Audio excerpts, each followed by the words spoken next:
Executive producer, creator, and showrunner, Matt Wolpert. Then we have executive producer, creator, and showrunner, Ben Nedivi. Executive producer, Meryl Davis.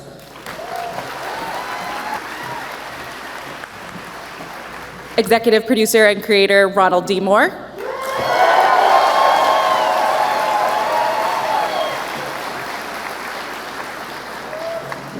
Joel Kinnaman, who plays Ed Baldwin.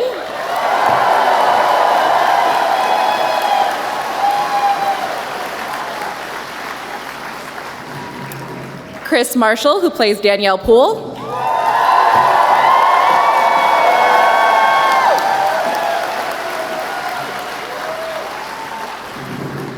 Chantal Van Santen, who plays Karen Baldwin.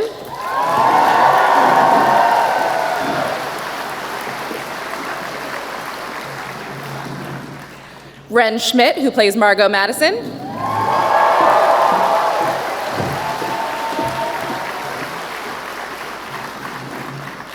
Eddie Gathegi, who plays Dev Ayesa.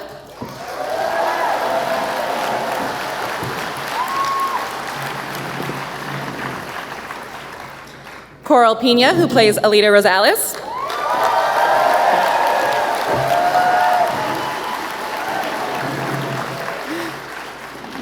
Jodi Balfour, who plays Ellen Wilson.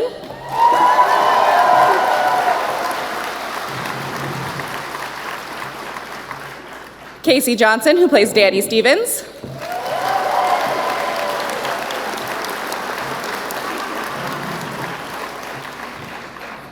Sonia Walger, who plays Molly Cobb.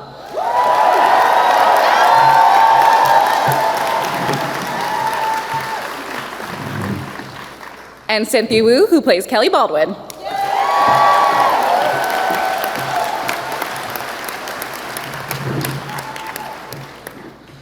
All right. This isn't a show about good guys and bad guys. You know, that's something we, from very early on, we're like, we all have a little good and a little bad in us. And I think, obviously, the good, we hope the good comes out eventually, but I think we're more interested in complex characters, and that's what we try to explore on the show. It's the kind of show that you can look back at season 1 and see the steps that we laid in to get to where we are now, and when we continue. And I think that is the unique nature of the show, is you know, we're telling people's lifetimes, the good, the bad, and the ugly sometimes, but really that's been fascinating for us. One of the most important things was, in the alternate timeline, that women took their rightful place in society. And just had an equality, and I even look at this panel now, and our cast is female dominated, and I think we're all so proud of that, and there's still struggles, and still, you know, it's not easy, and everyone still has to fight for what they want, but I just love the fact that we have we have a female president, a female head of NASA, you know, entrepreneurs, heads of science. It's just across the board. I think we're also pleased that we're showing a very realistic place for women in society where it should be. Mm-hmm. Nice.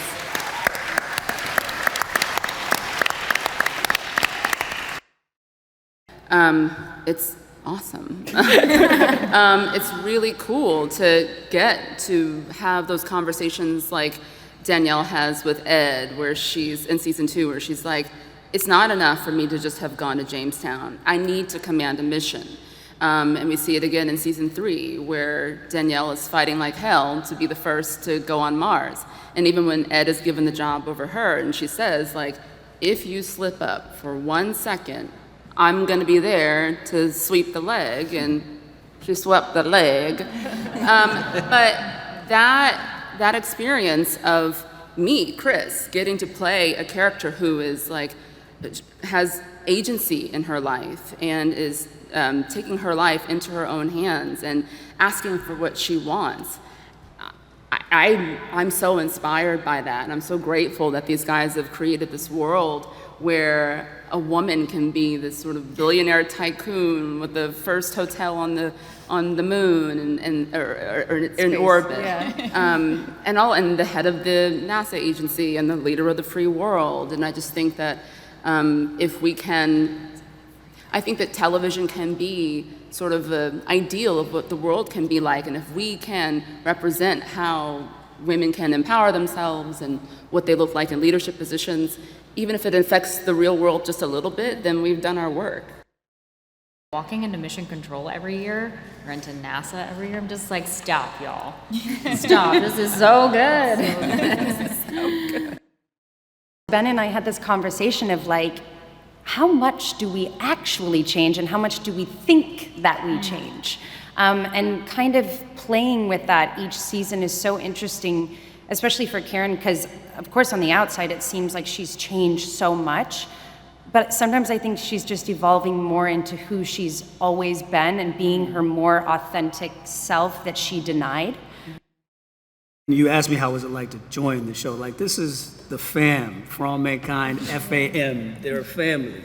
Everybody was just so lovely. And Joel, I've never been on a show where the number one dude comes up to you in between takes and says, I love what you're doing. Yeah. Keep going. It's a safe space to explore and create, and the work that they all do is tremendous. I'm lucky.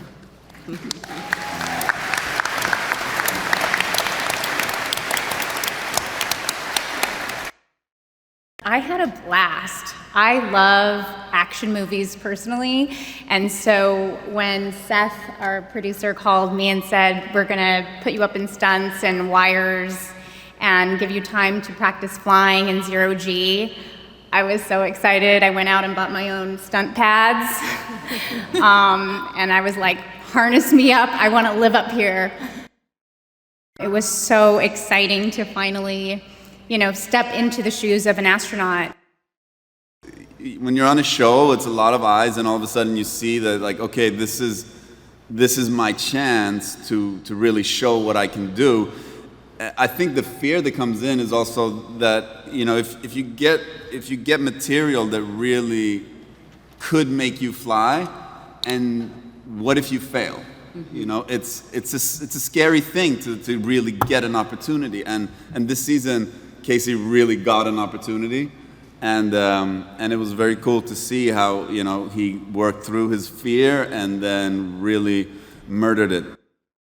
One of the most, genius things that I feel like our writers and show creators did was they created a young woman who has such an intense vision of what is right and what is wrong and what is hard work and what is not.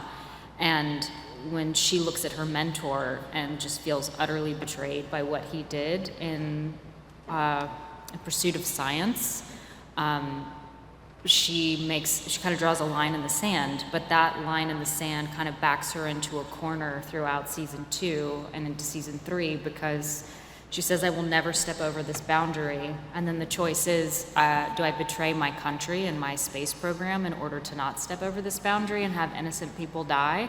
And then I think from there, it's really just beautifully laid out by you guys, and I'm not just blowing smoke, truly beautifully laid out that she keeps kind of having her feet put up to that line in that fire.